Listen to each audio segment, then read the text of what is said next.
안녕하세요, 여러분. 네, 제가 잠깐 기도하고 말씀 증거하는 시간 갖겠습니다.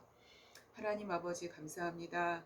하나님 오늘도 우리에게 어, 말씀을 증거할 수 있고 또 말씀을 들을 수 있고 하나님 또 우리에게 하나님의 말씀을 주심을 너무나 감사드립니다. 하나님 말씀의 주인 되신 주 하나님께서 하나님 이 자리에 함께하여 주시고 하나님 이 동영상을 듣는 모든 자들에게 함께하여 주셔서 하나님 우리가 듣는 그 모든 들음이 정말로 하나님께로부터 내려오는 하나님 순수하고 깨끗한 정말 하나님께로부터 부여받는 하나님 그러한 말씀이 될 수 있도록 하나님 우리의 외부에서 또 우리의 내부에서 모든 것들이 작용될 수 있도록 주님 역사하여 주시기를 원합니다. 하나님 오늘은 특별히 부활에 대해서 하나님 우리가 말씀을 듣고자 합니다. 하나님 성경적인 부활이 무엇인지 하나님 그리고 하나님 부활에 앞서 십자가와 하나님 그 십자가와 부활의 그 상관관계에 대해서도 또한 우리가 듣게 될 것입니다. 하나님 이 모든 것 가운데 주님 함께하여 주셔서 참으로 예수 그리스도를 우리가 바르게 알아갈 수 있게 하여 주셔서 하나님 우리가 정도를 걸어갈 수 있는 정말 성경의 정도를 걸어갈 수 있는 하나님 그것을 알고 깨달을 수 있는 하나님 그러한 우리 모두가 될 수 있도록 도와주셔서 하나님 자기 자신을 구원하며 뿐만 아니라 우리의 모든 이웃들을 구원하며 하나님 이 세상을 구원하기에 하나님의 종들이 될 수 있는 우리 모두가 되게 하여 주시기를 원합니다. 감사하며 예수님의 이름으로 기도했습니다. 아멘. 네, 여러분 오늘 제가 성경적 믿음의 사례 25번째 시간을 갖게 됐는데요. 제가 저번 주에 잠깐 이제 제가 제 노트북이 이상해서 컴퓨터가 이상해서 아래 양글 파일이 열리질 않아서 갑자기 이제 하나님께서 주신 말씀으로 갑자기 이제 증거가 됐고요. 오늘은 다시 이제 원래대로 원래 제가 히브리서 11장을 계속 강의 형태식으로 설교를 진행했는데요. 네, 오늘도 역시 이어서 진행을 하게 될 것입니다. 네, 오늘은 히브리서 11장 35절이죠. 네, 제가 35절을 제외하고 34절과 36절을 묶어서 저저번 주에 설교를 하고 오늘은 35절 말씀을 본문으로 갖겠습니다. 네, 제가 한번 읽어보겠습니다. 여자들은 자기의 죽은 자들을 부활로 받아들이기도 하며 또 어떤 이들은 더 좋은 부활을 얻고자 하여 심한 고문을 받되 구차히 풀려나기를 원하지 아니하였으며 네, 라는 본문의 말씀입니다. 네. 콘스탄티누스 황제가 기독교를 공인하기 전 약 250년 동안이나 상당히 긴 시간이죠. 약 250년 동안이나 로마 제국 통치 아래 있었던 그리스도인들은 정말 수많은 박해를 받았다고 합니다. 네. 이 같은 박해는 이제 그리스도인들이 신의 형상을 만드는 것을 거절하고 네, 이교 제사에 참석하지 않았기 때문이었습니다. 네. 로마인들은 그리스도인들을 그래서 무신론자라고 얘기를 했죠. 네. 그래서 무신론자 혹은 가정 파괴자 혹은 카타콤에서 음행을 하는 자, 음행을 저지르는 자, 그리고 성찬식에서 피와 살을 먹는 즉 인육을 먹는 식인종이라고 비난을 했다고 합니다. 네. 그리고 더 나아가서 불심판 예언을 빙자해서 그리스도인들을 방화범으로 몰아가기도 했죠. 실제적으로 로마시를 방화한 사람은 그 방화범은 네로 황제였죠. 여하튼 로마인들이 그리스도인들을 박해하게 된 가장 큰 이유는 그들이 로마 통치 수단이었던 황제 숭배죠. 황제 예배를 거절했기 때문인 것이었습니다. 바로 원인은 여기 있었어요, 사실상. 네. 이로 인해 그리스도인들이 받는 박해와 고문은 차마 입에 담을 수 없을 정도로 잔인했다고 전해집니다.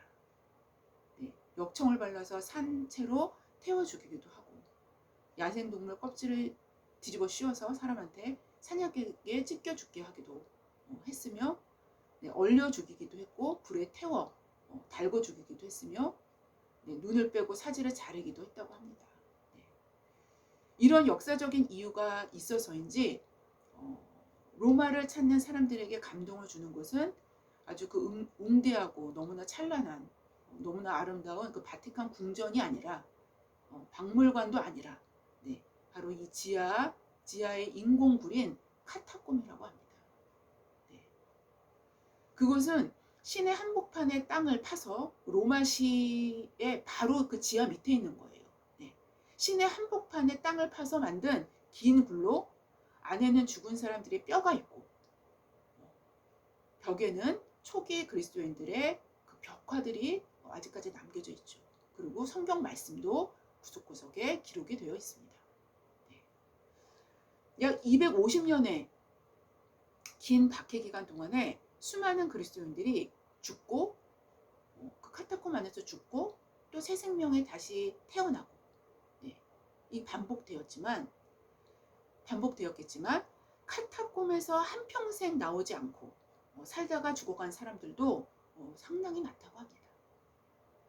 바로 이들이 이렇게 할 수 있었던, 정말 이렇게 많은 고난을 감수할 수 있었던 그것은 그리스도의 부활을 믿는 까닭에 가능한 것입니다. 부활은 십자가를 참아낼 수 있는, 십자가를 인내할 수 있는 아주 강력한 힘이 됩니다. 너무나도 강력한 힘이 됩니다. 여러분은 어떻게 생각하십니까? 초기 그리스도인들이 믿었던 부활 신앙과 현대 그리스도인들이 믿고 있는 부활 신앙과는 뭔가 다른 구석이 상당 부분 있어요. 뭔가 모르게 뭔가 달라요. 네.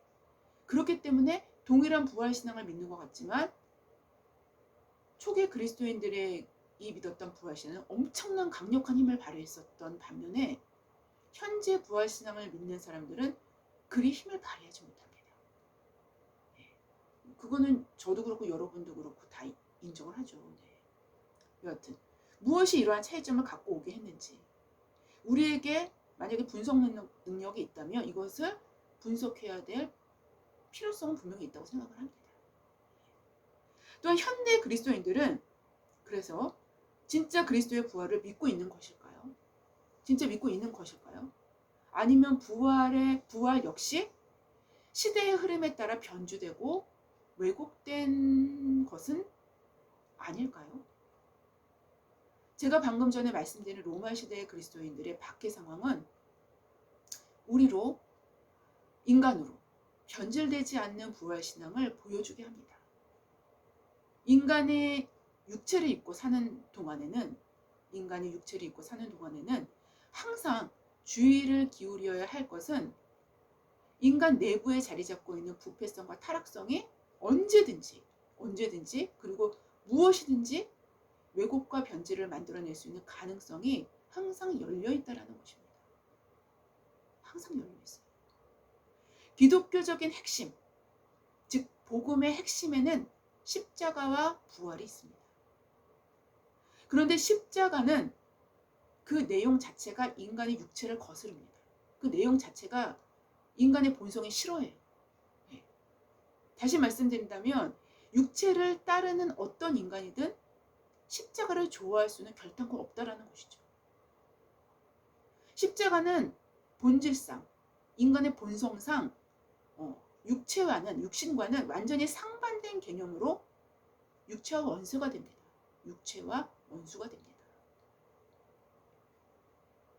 그러나 부활의 개념은 좀 달라요. 네. 부활의 개념은 인간의 육신이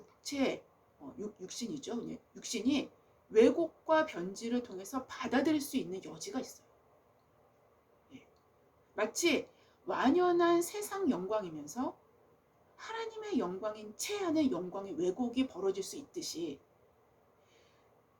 좋은 것이 좋다라는 식의 세속적인 부활 개념으로 변질시킬 수 있는 가능성이 상당히 높다라는 것입니다. 그러면서도 종말론적인 성경적인 육체의 부활은 불신하는 경향을 갖습니다. 현대의 부활 사상은. 그러니까 여기서 제가 종말론적인 성경적인 부활을 얘기했는데요. 이거는 여기서의 종말론은 시한부적인 종말론, 우리가 생각하는 아주 부정적인 종말론이 아닙니다. 네. 종말론이라는 그 용어 자체는 굉장히 신학적인 용어예요. 네. 그래서 종말론적이라는 그 용어 자체는 어떻게 보면 굉장히 성경적입니다. 그 의미 자체는. 근데 우리가 일반적인 사회에서 통용되는 종말론적이라는 의미는 굉장히 부정적인 의미로 사용이 되죠. 근데 이거는 시한부적인 종말론을 얘기하는 거예요.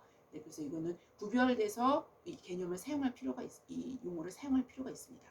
여하튼 간에 종말론적인 성경적인 육체의 부활은 또 약간 배격하는 불신하는 경향을 갖는 것이 현대의 부활 사상이에요. 네.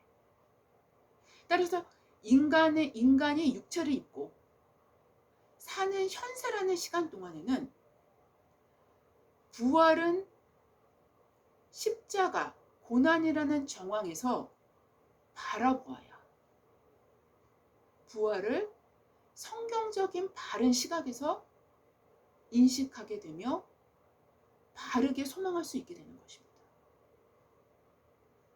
여러분 이 말씀이 굉장히 중요합니다. 다시 말씀드리겠습니다.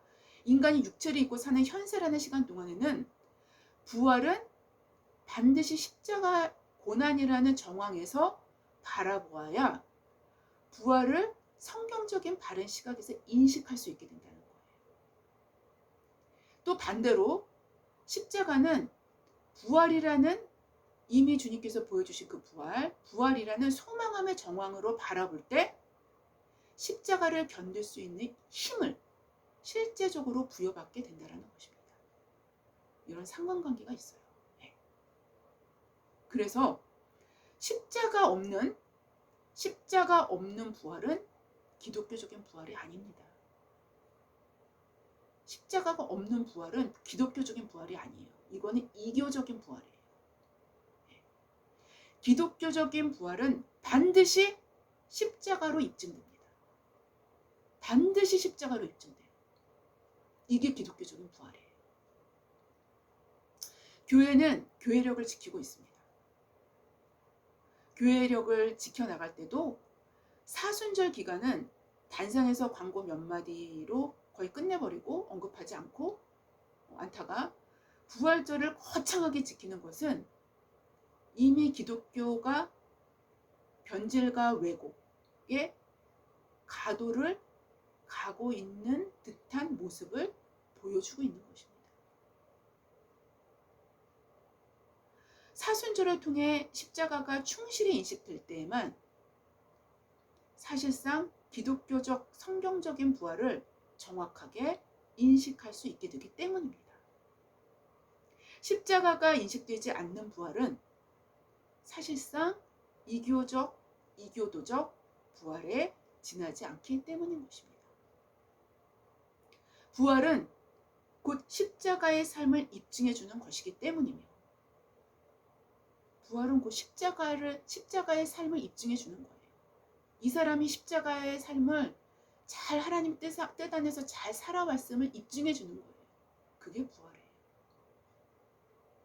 그리고 십자가의 삶은 우리로 부활의 영광으로 이룰 수 있는 아주 확실한, 아주 견고한 표징이 됩니다. 초기의 그리스도인들은 그들의 힘겨운 핍박의 상황 가운데서 부활신앙을 지녔던 것이며 그렇기 때문에 그들의 환난과 핍박은 도리어 부활에 대한 소망을 강력하게 부여잡을 수 있도록 했으며 또한 그들이 붙잡은 부활신앙은 거룩하고 깨끗한 믿음의 발로일 수밖에 없었던 것입니다. 바로 이러한 흐름은 정확히 오늘 본문에서도 그대로 보여줍니다. 여자들은 자기의 죽은 자들을 부활로 받아들이기도 하며 또 어떤 이들은 더 좋은 부활을 얻고자 하여 심한 고문을 받되 구차히 풀려나기를 원하지 아니하였으며 라고 기록합니다. 성경에서 의미되어지는 부활은 언제나 그 정황이 십자가입니다. 이 의미는 곧 부활은 언제나 십자가의 도상의 결말에 주어지는 영광임을 분명히 한다는 것이죠. 부활은 십자가를 떠나서는 생각할 수 없는 것입니다. 오직 십자가를 지고 그리스도를 따르는 수고를 한 자들의 최종적인 영광임을 성경은 증언하는 것입니다. 이것이 제자의 영광이기도 하기 때문인 것입니다. 만약 십자가의 삶이 없는 부활을 언급한다면 그것은 단지 이 생에서 행운을 바라는 것 외에는 아무것도 아닙니다. 아무리 부활이라는 용어를 갖다 붙인다 하더라도 실상은 하나님과는 상관이 없는 부활에 불과한 것이기 때문입니다. 그러나 십자가의 삶을 인내로 걸어가는 자들은 그 안에 부활의 소망이 이미 내재되어 있기 때문에 그 길의 끝에 부활의 영광을 얻게 될 것입니다. 이것이 주님께서 주의 자녀들에게 약속하신 확실한 약속인 것입니다. 오늘 본문에는 부활과 더 좋은 부활이라는 두 가지 부활을 말씀하십니다. 근데 그 앞의 부활은 신학적인 의미에서는 부활은 아닌 거예요. 그리고 이 뒤에 나오는 더 좋은 부활이 신학적인 의미에서의 부활입니다. 네. 근데 여하튼 여자들이 그 부활로 받아들였다는 의미죠. 네. 그래서 두 가지 종류의 부활이 나옵니다. 네. 기독교의 교리적 부활, 즉 그리스도께서 부활의 첫 열매가 되시고 그 뒤를 따르는 수많은 그분의 자녀들이 얻게 될 부활은 바로 더 좋은 부활을 의미하는 것입니다. 네. 바로 로마 시대에 순교했던 많은 초대교회 성도들 역시 더 좋은 부활을 얻고자 했기 때문에 구차히 풀려나기를 원하지 않았던 것입니다. 그리고 오늘 본문에서 표현된 여자들은 자기의 죽은 자들을 부활로 받아들이기도 하며 그 여자들은 그러한 형태에 살아난 것을 부활로 받아들였다는 것입니다. 그 여자들은. 네. 그런 의미에서 여자들은 자기의 죽은 자들을 부활로 받아들이기도 하며의 부활은 더 정확히 표현한다면 부활의 예표로 받아들인다는 것입니다. 네. 받아들이는 것을 의미합니다. 즉 더 좋은 부활이 확실히 있을 것을 예표하는 표시로 하나님은 그들에게 부활의 예표로 살아남을 보여주신 것입니다. 복음서에서 이러한 사례를 살펴본다면 대표적으로는 나사로의 부활을 우리가 들 수가 있겠죠. 그렇죠? 나사로를 다시 살리신 사건을 우리가 들 수가 있습니다. 근데 사실상 이거는 신학적인 의미에서는 부활은 아닙니다. 네. 요한복음 11장 15절 이하에 예수님은 나사로가 병들었음을 들으신 후에 납득이 잘 안 되는 말씀을 하시죠. 내가 거기 있지 아니한 것을 너희를 위하여 기뻐하노니. 나사로가 죽은 것을 기뻐한다는 소리일까요? 이렇게 말씀을 하신 거예요. 너희를 위하여 기뻐하노니 이는 너희로 믿게 하려 함이라. 그러나 그에게로 가자라고 주님께서 제자들에게 말씀하시면서 나사로가 사는 동네로 이동을 하십니다. 네. 이해가 잘 안 되는 말씀입니다. 어떤 보기에는. 여러분 기억하십니까? 마르다와 마리아가 예수님을 보자마자 말했던 것은 예수님께서 여기에 계셨더라면 아마 내 오라비가 나사로가 죽지 않았을 것입니다라고 그 두 여인은 예수님께 말했던 것을 우리가 기억을 합니다. 네. 그런데 예수님은 거기 있지 아니했던 것을 너희를 위해서 기뻐한다라고 지금 말씀하시고 계시는 거예요. 네. 그러시면서 이는 너희로 믿게 하려 함이라 라고 말씀하십니다. 왜일까요?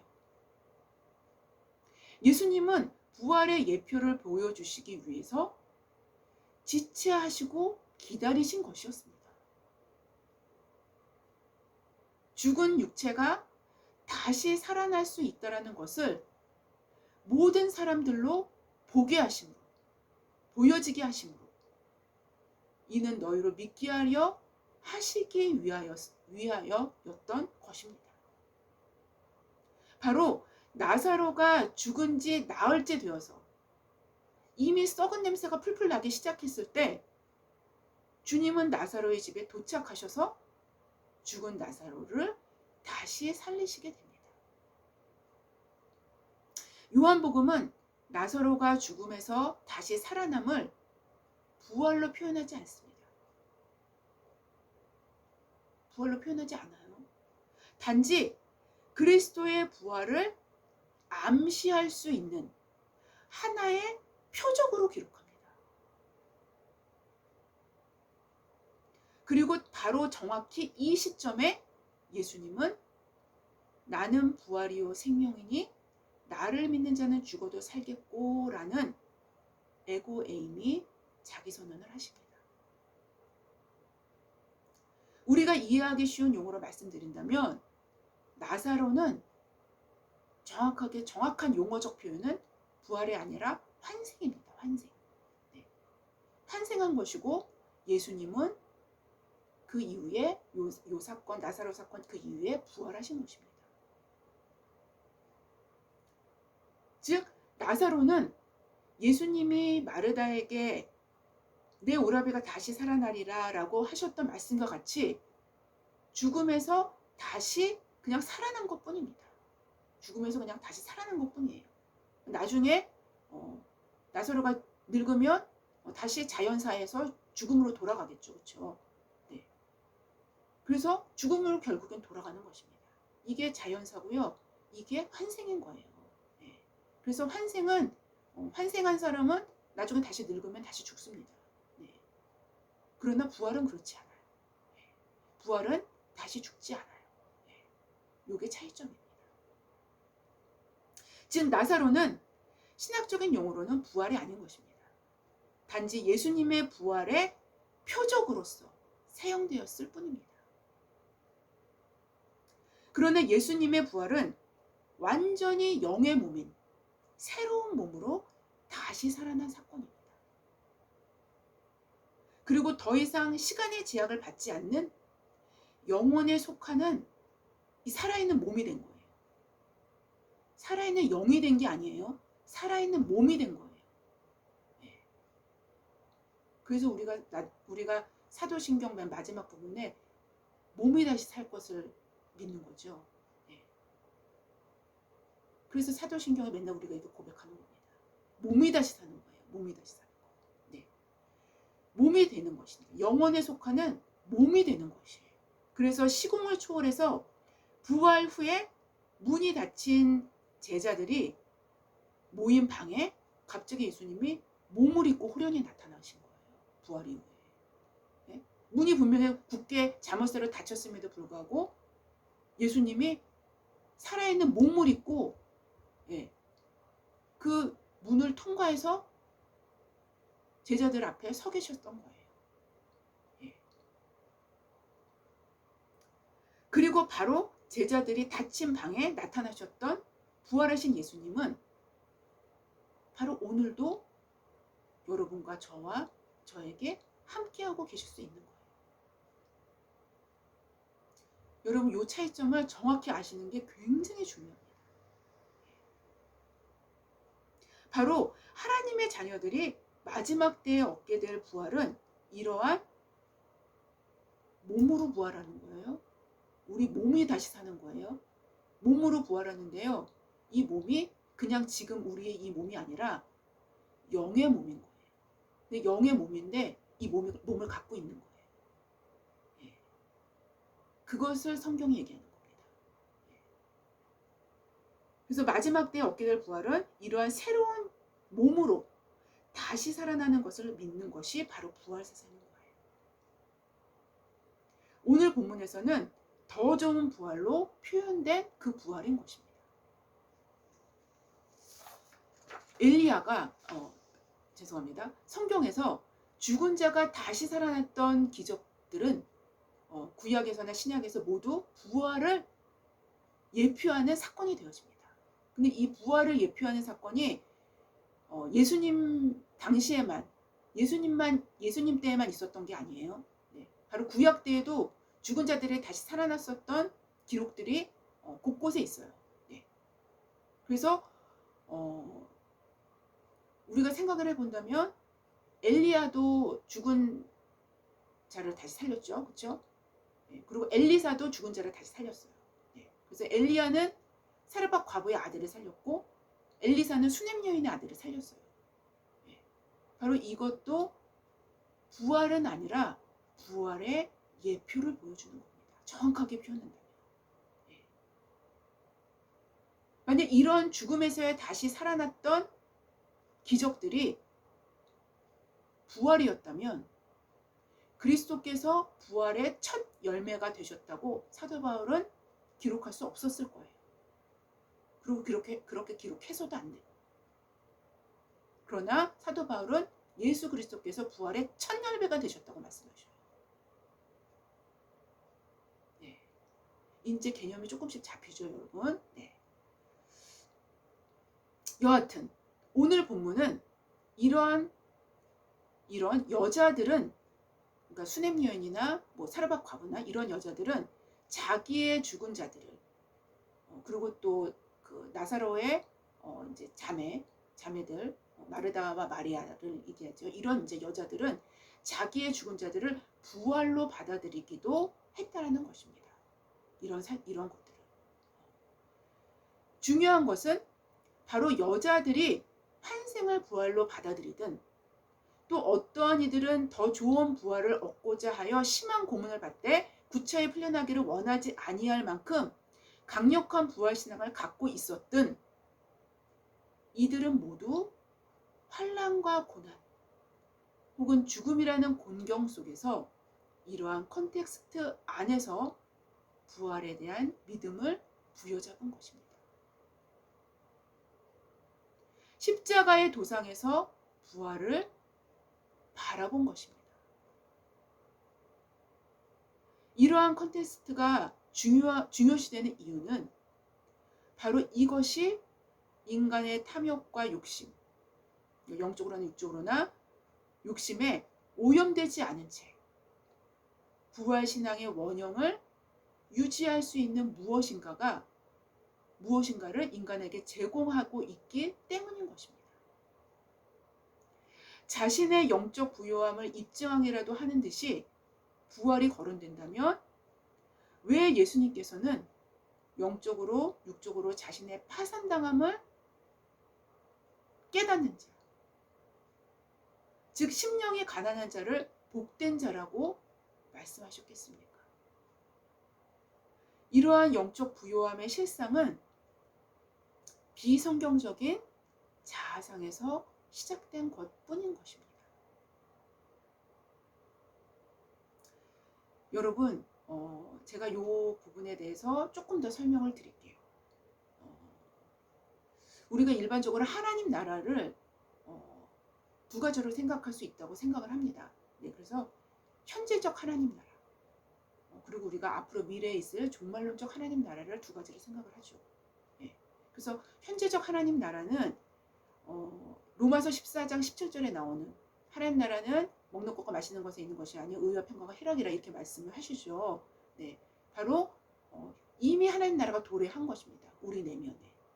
이러한 의미에서 하나님 나라가 있고 우리가 죽음 이후에 저 천국에 가는 하나님 나라, 종말론적인 마지막 때에 임하는 하나님 나라가 또한 있기도 하는 것입니다. 네, 크게 이 두 가지로 우리가 생각할 수 있는데요. 이거는 하나님 나라의 특성이 하나님 나라는 하나님의 통치하심을 받는 영역을 얘기하는 거예요. 그래서 이 모든 것들이 다 흡수되어지고 포함되어지는 것입니다. 그래서 하나님 나라는 already, 네? 그리고 not yet 이라고 표현하기도 해요. 그래서 이미 시작이 되었지만 이미 우리 안에서 시작이 되었지만 아직 완성되지 않은 거예요. 아직 완성되지 않은 하나님 나라인 거예요. 그래서 이 두 가지의 개념이 다 포함이 됩니다. 네. 그러나 여러분, 이러한 개념으로 부활의 개념을 생각하면 안 돼요. 부활의 개념도 우리는 두 가지로 생각할 수 있다고 생각해요. 뭐냐면 현재적인 부활과 앞으로 나중에 종말론적으로 맨 마지막 끝에, 세상 끝에 되게 될 종말론적인 부활과, 이 두 가지를 생각할 수 있게 됩니다. 네. 그러나 이 두 가지 모두가 아까 하나님 나라의 개념처럼 이 두 가지 모두가 성경적인 개념이 아니에요. 네. 요거를 제가 말씀을 드릴게요. 왜냐면 이게 굉장히 신학적이고 굉장히 전문적인 거일 것 같지만 사실상 이게 굉장히 우리 삶에 중요한 영향을 미칠 수가 있는 부분이 있기 때문에 제가 여러분한테 말씀을 드리는 것입니다. 그래서 분별하라는 것입니다. 그런 의미에서 제가 좀 말씀을 드리겠습니다. 네. 이 현재적인, 다시 설명한다면 성경적인 부활은요, 몸의 부활을 얘기하는 거예요. 성경에서 말씀하시는 부활은 몸의 부활을 얘기하는 거예요. 근데 우리가 지금 이렇게 입고 있는 지금 이 몸이 아니라 새롭게 변화될, 말하자면은 완전히 새롭게 변화될 새로운 몸을 얘기하는 거예요. 그럼에도 불구하고 이런 몸이에요. 이렇게 먹고 마실 수 있고 이렇게 만질 수 있는 몸을 얘기하는 거예요. 네. 이런 몸의 부활이 바로 성경적인 부활이에요. 네. 그런데 현재적인 부활 사상은 헬라적인 부활 사상이 들어온 겁니다. 이게 혼합되어져서 어느 기독교적인 어떤 역사의 시점에서 어느 흐름에서 이게 혼합되어져서 들어온 것입니다. 그래서 헬라적인 사상이 가미가 된 거예요. 네. 그래서 영적인 부활의 개념으로 바뀐 거죠. 그래서 영지주의와 굉장한 흡사한 형태를 띠고 있어요. 사실상은 영지주의도 헬라 사상이에요. 네. 영지주의와 굉장히 상관관계가 있고요. 그리고 이 헬라적 현현주의, 헬라에는 현현주의가 이 당시에 사도 바울 당시에 현현주의가 굉장히 흥행했어요. 헬라적 현현주의가 가미가 된 것입니다. 네. 그래서 몰트만 같은 경우에는 헬라적 그 열광주의라고 표현하기도 했어요. 네. 근데 이러한 사상들이 가미되어서 들어온 것입니다. 그래서 현재적 부활은 결국에는 현재적 부활은 뭘 말하는 거예요? 영의 부활을 말하는 거죠. 현재적으로 어떻게 몸이 부활이 됩니까? 죽어야지만 몸이 부활이 되는 거라고 인정이 될 수가 있죠. 그래서 현재적 부활은 결국에는 영의 부활을 얘기하는 거예요. 네. 이해가 되시죠? 네. 이것은 영의 부활은요, 성경적인 부활이 아니에요. 헬라적 사상에 가미된 변질된 부활입니다. 그러나 성경에서 얘기하는 부활은요, 몸의 부활을 얘기하는 거예요. 몸의 부활. 네. 그래서 그 의미가 완전히 다릅니다. 그래서 사도 바울이 성경을 통해서 증거하는 부활은 모두 다 몸의 부활입니다. 모두 다 몸의 부활이에요. 네. 그리고 이것이 히브리적인 부활 사상이에요. 정확하게. 네. 그래서 사도 바울 서신의 모든 부분에서 보면은 부활을 다 미래적 시점으로 기록합니다. 왜요? 앞으로 미래에 있어야 될 일이기 때문에. 그러나 우리가 믿음으로 현재의 소망음으로 받아들일 수는 있어요. 그렇기 때문에 이게 약간 오해의 소지가 있는 것입니다. 예. 그러니까 표현을 하게 되어질 때 오해가 될 수 있는 부분이 있다는 거예요. 예. 그래서 여러분 요 개념을 정확하게 잡고 있어야 됩니다. 그래야 잘못되지 않아요. 여하튼 이 두 가지의 정확한 분별이 우리에게는 필요한 시대를 살고 있어요. 이런 의미에서 봤을 때는 진짜 그리스도의 부활을 믿는 사람이 얼마나 될까? 라는 것들을 우리가 생각해 볼 필요가 있습니다. 여하튼 부활신앙은 가장 절박한 상황에서 가장 큰 공경 앞에서 가장 강력한 소망을 부어주시는 하나님의 맹약인 거예요. 약속 중에서 가장 강력한 약속이 뭐예요? 맹약이라고 표현을 하죠. 하나님의 맹약인 것입니다. 바로 믿음은 그리스도의 부활을 믿는 것이며 또 그리스도를 첫 열매로 한 마지막 날에 우리 자신의 부활을 믿는 것입니다. 부활을 믿지 않는다면, 믿을 수 없다면 그것은 곧 복음을 믿지 않는 것이며 아무리 교회를 다닌다 하더라도 관람객일 뿐인 것입니다.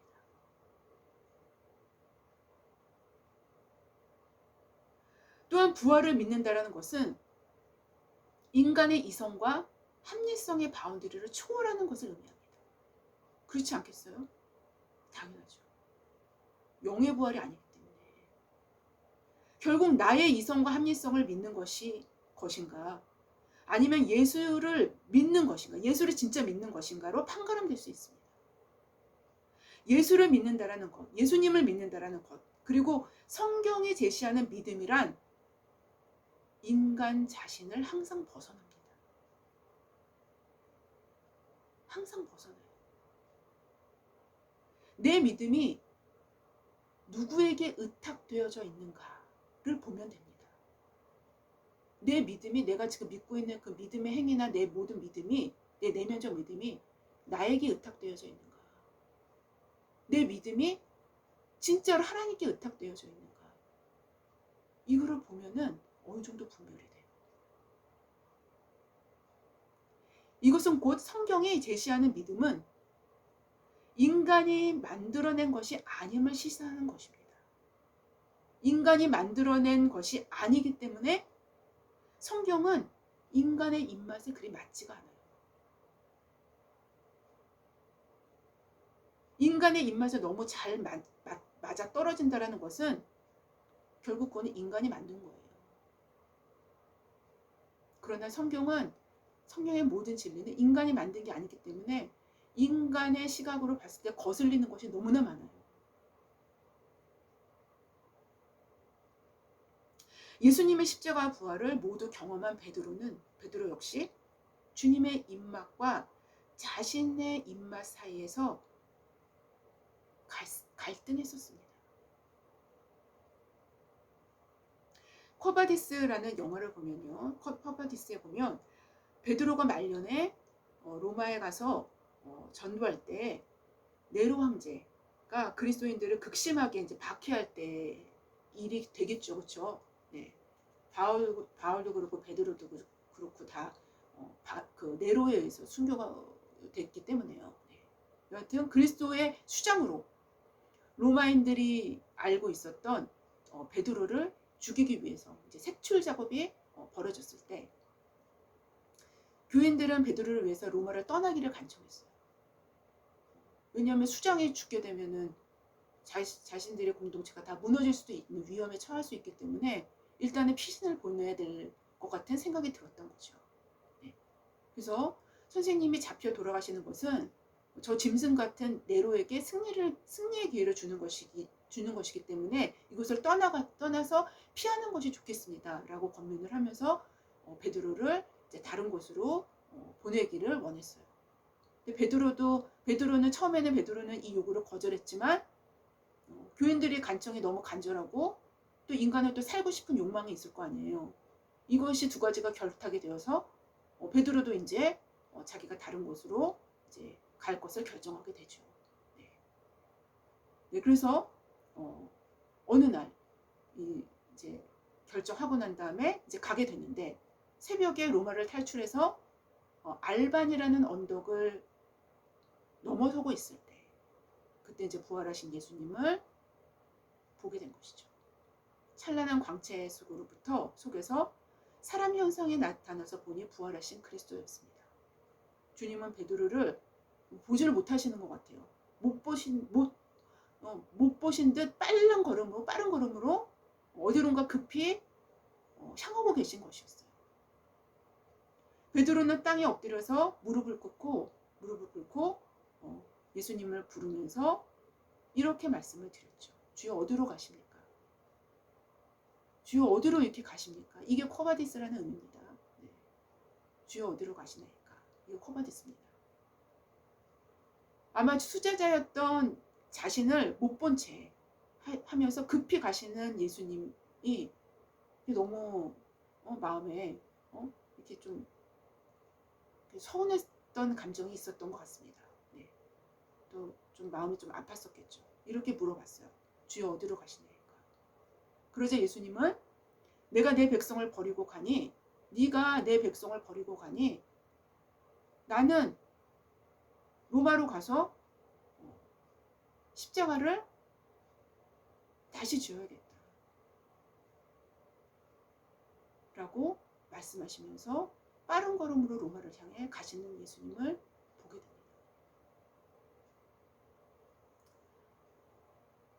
토마스 아켄페스는 그리스도의 공부하다라는 책에서 이렇게 기록을 합니다. 예수에게는 그의 왕국, 그의 왕관을 사랑했던 사람들은 많았지만 그의 십자가를 같이 짊어진 사람은 거의 없었다. 모든 사람들은 그와 함께 기쁨을 나누고 싶어 했지만 불과 소수만이 끝까지 남아서 그의 쓴 잔을 함께 마셨다. 바로 그리스도의 쓴 잔을 함께 마실 수 있는 자들만이 부활의 영광에도 함께 참여할 수 있게 되는 것입니다. 이것이 기독교적인 부활이 되기 때문이에요.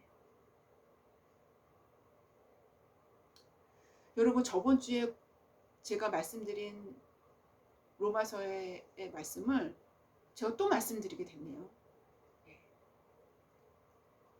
로마서 8장 17절 18절.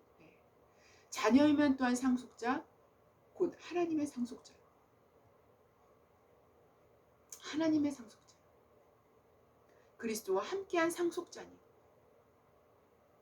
우리가 그와 함께 영광을 받기 위하여 그와 함께 부활에 참여하기 위하여라는 의미죠. 그와 함께 영광을 받기 위하여 고난도 함께 받아야 할 것이니라. 생각하건대 현재의 고난은 장차 우리에게 나타날 영광. 장차 우리에게 나타날 영광은 뭐예요? 부활의 영광이에요. 장차 우리에게 나타날 영광과 좋게 비교할 수 없다.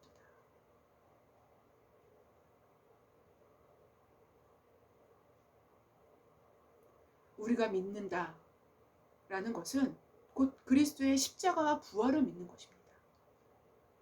또한 그리스도와 실제로 동행함으로 엮어지게 되는 십자가와 부활의 긴밀한 영광관계 안에서 주님의 성품을 믿는 것입니다. 우리가 만들어내는 실제가 아닌 그리스도와 동행함으로 만들어져 버리는 실제를 살아가는 것이 믿음인 것입니다. 그리스도와 동행하며 가까워질 수 있는 방법, 그것도 성경에 제시하는 방법은 단 한 가지뿐입니다. 바로 예수님 자신이 제시하신 십자가의 도상으로 걸어가는 것뿐입니다. 우리는 이 길 끝에서, 십자가의 길 끝에서 부활의 영광을 주님의 품에서 얻게 될 것입니다. 아무쪼록 더 좋은 부활을 얻고자 하여 심한 고문을 받되 구차히 풀려나기를 원하지 아니하였었던 우리의 믿음의 선조들, 오늘 본문에서 기록된 그 믿음의 선조들, 또 허다한 증인들, 그들이 갖고 있었던 그 믿음, 변질되지 않은 순수한 부활신앙의 그 믿음, 그 원형 그대로 보존된 부활신앙으로 그 믿음으로 살아갈 수 있는 저와 여러분이 되기를 주님의 이름으로 기도합니다. 제가 잠깐 기도하고 마치겠습니다. 하나님 감사합니다. 오늘은 조금 길었지만 반드시 알아야 할 것, 반드시 우리가 숙지해야 할 것들을 우리가 한번 말씀을 통해서 알게 되었습니다.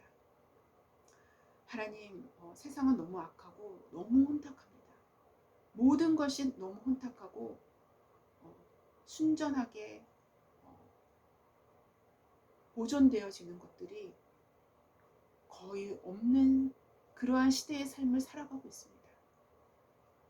하나님, 그렇지만 하나님의 말씀과 또 그 말씀을 조명해 주시는 성령의 역사하심으로 말미암아 우리가 순전한 것들을 받아들이며 깨달으며 또 보존하며 하나님, 그래서 참되게 참된 기독교를 하나님 우리가 증거할 수 있는 그러한 우리 모두가 될 수 있도록 하나님 우리 자신을 지켜주시고 보호하여 주시고 또 깨우쳐 주시고 알게 하여 주시기를 원합니다. 하나님, 말씀을 들었던 모든 사람들에게 하나님 아주 질적으로 아주 퀄리티가 높은 그러한 축복을 허락하여 주시옵소서. 그래서 믿음으로 내 자신을 이기고 세상을 이길 수 있는 우리 모두가 되게 하여 주시옵소서. 감사하며 예수님의 이름으로 기도했습니다. 아멘. 감사합니다.